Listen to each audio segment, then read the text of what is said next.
Hello students, welcome to NTT online classes. आज हम पढ़ेंगे पूर्व प्राथमिक शिक्षा के बारे में, यानी कि प्री प्राइमरी एजुकेशन के बारे में। ठीक है, तो क्वेश्चन हमारे पास है कि भारत में पूर्व प्राथमिक शिक्षा की वर्तमान स्थिति क्या है और उसकी प्रमुख समस्याओं और उनके समाधान पर संक्षिप्त प्रकाश डालिए।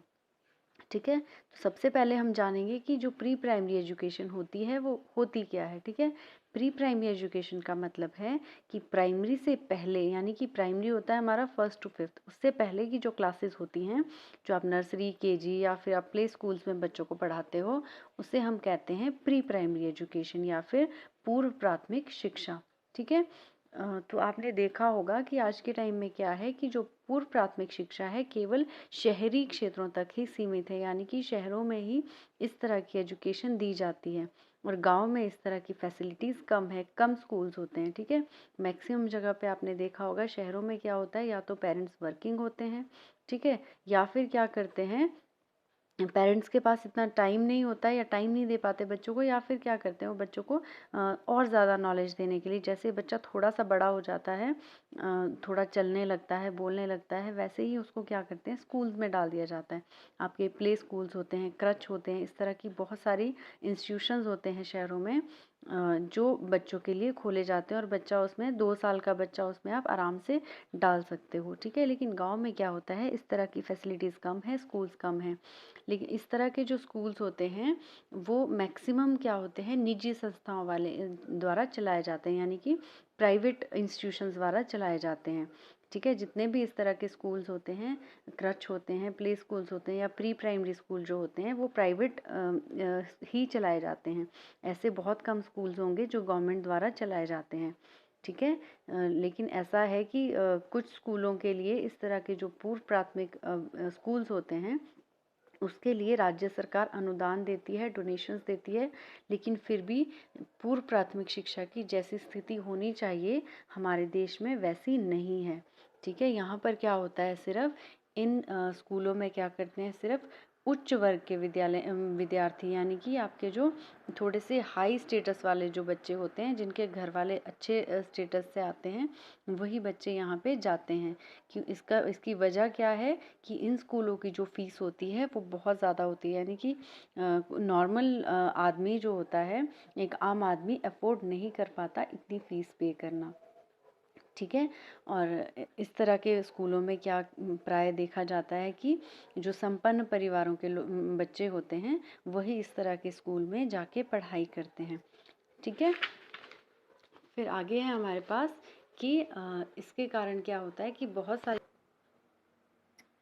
सारे बच्चे जो हैं ये एजुकेशन नहीं ले पाते और पूर्व प्राथमिक शिक्षा से वंचित रह जाते हैं।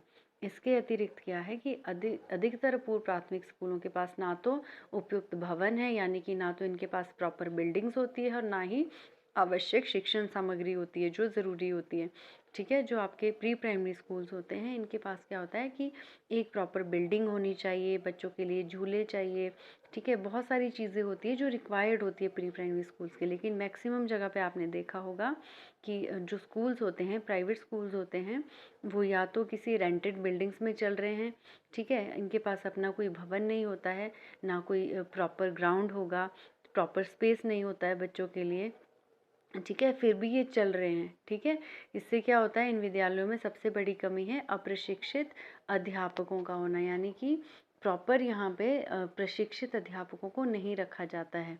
अब तो थोड़ा सा चलो बीएड कर दिया है या कुछ इस तरह का कर दिया है कि कंपलसरी है आपके लिए करना, लेकिन कुछ साल पहले तक तो +2 पास टीचर्स भी पढ़ा रहे थे। ठीक है, और इन जो टीचर्स को क्या होता है कि चाइल्ड साइकोलॉजी के बारे में कुछ भी नहीं पता होता है। शिशु मनोविज्ञान के जो मूल सिद्धांत होते हैं कि बच्चों को, छोटे बच्चों को कैसे ट्रीट करना है, कैसे हैंडल करना है, उन चीज़ों का बिल्कुल भी नॉलेज इन टीचर्स को नहीं होता है। और वो परंपरागत शिक्षण, मतलब जो पैटर्न चला आ रहा है सालों से, छोटे बच्चे भी वैसे ही पढ़ाने, बड़े बच्चे भी वैसे पढ़ाने, यानी कि सिर्फ सिलेबस कवर करना है। ठीक है, जिसकी वजह से क्या होता है कि शिशुओं के विकास में बाधा आती है। ठीक है, नेक्स्ट हमारे पास है कि जो स्कूल्स होते हैं हमारे प्री प्राइमरी स्कूल्स होते हैं, उनको खोलने के लिए हमें रजिस्ट्रेशन करना पड़ता है, परमिशन लेनी पड़ती है बेसिक शिक्षा अधिकारी से। परंतु मैक्सिमम स्कूल्स अभी भी ऐसे चल रहे हैं जो बिना मान्यता के चलाए जा रहे हैं, ठीक है। वो कहीं से भी परमिशन नहीं लेते हैं, बस अपना स्कूल खोल दिया और बच्चे पढ़ाना स्टार्ट कर देते हैं। इनका जो उद्देश्य होता है क्या होता है, अधिक से अधिक धन कमाना, ठीक है। और बच्चों के शिक्षा से या बच्चों के विकास से इनका कोई लेना देना नहीं होता है, ठीक है। ना तो ये प्रॉपर फैसिलिटीज़ बच्चों को देते हैं और ना ही प्रॉपर एजुकेशन बच्चों को देते हैं, ठीक है। इस पर कोई ध्यान नहीं दिया जाता है, ठीक है। नर्सरी स्कूल खोलना एक ऐसा लाभदायक व्यवसाय हो गया है जिस कि प्रत्येक सक्षम व्यक्ति अपने मकान के 2 कमरों में ही स्कूल खोलने की इच्छा रखता है, ठीक है। क्या करते हैं कि छोटी छोटी बिल्डिंग्स में 2-2 3-3 कमरे में ही प्ले स्कूल्स या फिर प्री प्राइमरी स्कूल्स आज के टाइम में खोले जाते हैं, ठीक है। कभी कभी तो ये भी देखा गया है कि एक ही व्यक्ति द्वारा बहुत सारे नर्सरी स्कूल्स चलाए जाते हैं, ठीक है। मतलब क्या करेंगे, अलग अलग जगह पे अपने 3-3 4-4 5-5 स्कूल्स खोल देते हैं वो, ठीक है। इनका जो मेन मोटिव होता है सिर्फ पैसा कमाना, ठीक है। उसके अलावा बच्चे कुछ पढ़ रहे हैं, प्रॉपर उनको गाइडेंस मिल रही है, एजुकेशन मिल रही है, उससे कोई लेना देना नहीं होता है इनका, ठीक है। तो जो पूर्व प्राथमिक शिक्षा है इसमें आज के टाइम में बहुत सारी समस्याएं हमारे सामने आती हैं। ये समस्याएं क्या क्या हैं? सबसे पहले हमारे पास पूर्व प्राथमिक विद्यालयों में प्रवेश की समस्या, ठीक है। प्रवेश की समस्या कैसे है, आपने देखा होगा कि जो स्कूल्स होते हैं आपके, मैक्सिमम जो प्राइवेट स्कूल्स होते हैं या अच्छे स्टेटस वाले स्कूल होते हैं, वहाँ पर क्या किया जाता है कि स्कूल में पहले से रजिस्ट्रेशन आपको करना पड़ता है। अगर आपको अप्रैल में एडमिशन लेना है तो आपका अक्टूबर या नवंबर से आपका रजिस्ट्रेशन स्टार्ट हो जाता है। उसके बाद आपका क्या होगा कि पेरेंट्स का अलग से इंटरव्यू होगा, बच्चे का अलग से इंटरव्यू होगा, आपको कहीं से सिफारिश करनी पड़ेगी, कई जगह पे आपको डोनेशन देना पड़ता है। बहुत सारी ऐसी चीज़ें होती हैं जो आपको स्कूल में एडमिशन कराने के लिए करनी पड़ती हैं, ठीक है। तो ये आपकी सबसे बड़ी समस्या है स्कूल्स में बच्चों को एडमिशन दिलाने की, ठीक है। सेकंड हमारे पास आ जाता है पूर्व प्राथमिक शिक्षक तथा शिक्षिकाओं की समस्या, ठीक है। टीचर्स की समस्या किस तरह से है कि आज़ादी के बाद देखिए, आज़ादी के बाद देश में सबसे ज़्यादा समस्या पूर्व प्राथमिक स्तर पर शिक्षकों की है। यानी कि जो प्राइमरी प्री प्राइमरी सेक्शन होता है, छोटे बच्चों के लिए जो टीचर्स होते हैं उनकी प्रॉब्लम्स बहुत ज़्यादा है, क्योंकि बड़े बच्चों के लिए तो आपके पास है फैसिलिटीज़, ठीक है, कि आपको ये क्वालिफाई करना है, आप टीजीटी होने चाहिए या जो भी क्वालिफिकेशन रखा जाता है।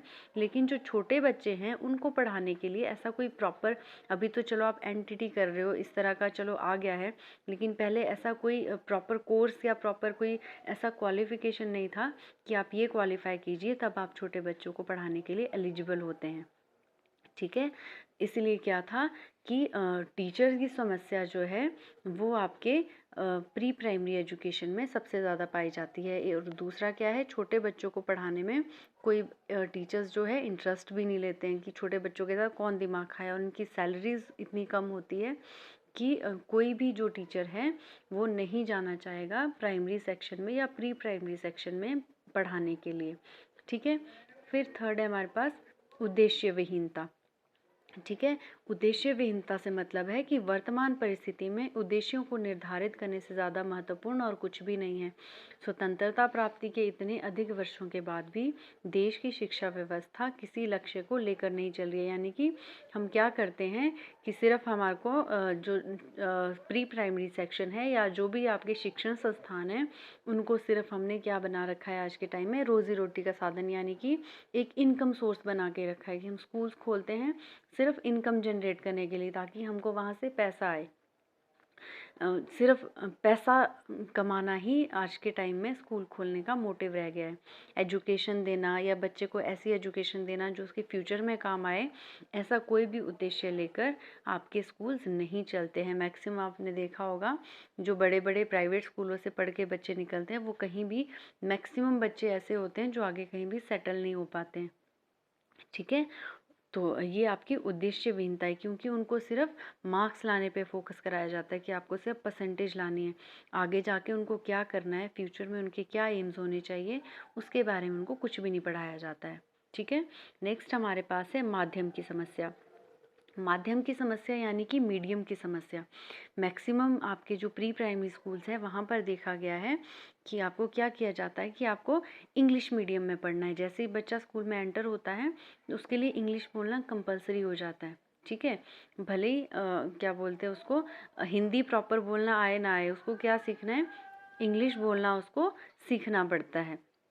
ठीक है, कई जगह तो ऐसा भी देखने को आता है कि आपको, अगर आप प्रॉपर इंग्लिश में बात नहीं करते हो तो आपको पनिशमेंट तक का प्रोविज़न होता है कि आपको पनिशमेंट मिलेगा अगर आप प्रॉपर इंग्लिश में बात नहीं करते हो।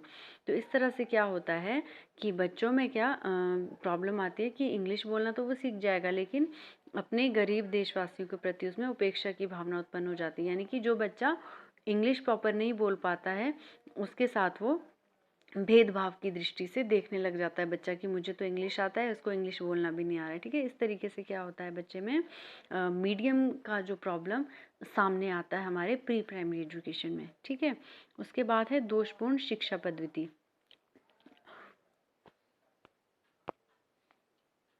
दोषपूर्ण शिक्षा पद्धति से मतलब है कि जो आपका एजुकेशन सिस्टम है वो काफ़ी दोषपूर्ण है आज के टाइम में। हमारा एजुकेशन सिस्टम, इसमें क्या होता है, स्कूल्स में आपने देखा होगा कि एक प्रॉपर समय सारणी यानी कि एक टाइम टेबल होता है जिसके अकॉर्डिंग बच्चे को काम करना है। ठीक है, आपको दिया जाता है टाइम कि आधे घंटे में आपको ये काम करना है, फिर आपका नेक्स्ट पीरियड होगा उसमें आपको ये काम करना है। ठीक है, एक प्रॉपर उनको टाइम टेबल दिया जाता है, लेकिन जो छोटे बच्चे होते हैं कई बार वो इस टाइम टेबल को प्रॉपरली फॉलो नहीं कर पाते हैं। ठीक है, जिसकी वजह से क्या होता है कि उनके ऊपर एक बर्डन आ जाता है कि आपको आधे घंटे में ख़त्म करना है काम, तो ख़त्म करना है। ठीक है, इसकी वजह से क्या होगा, बच्चे जो है बंधन में आ जाते हैं, यानी कि उनके ऊपर बर्डन आ जाता है और उनकी जो स्वतंत्रता होती है सर्वांगीण विकास के लिए जो ज़रूरी है बच्चे की, वो नहीं मिल पाती है उनको, जिसके परिणाम स्वरूप क्या होता है कि उसके विकास में अलग अलग तरह की, विभिन्न तरह की बाधाएं आ जाती हैं।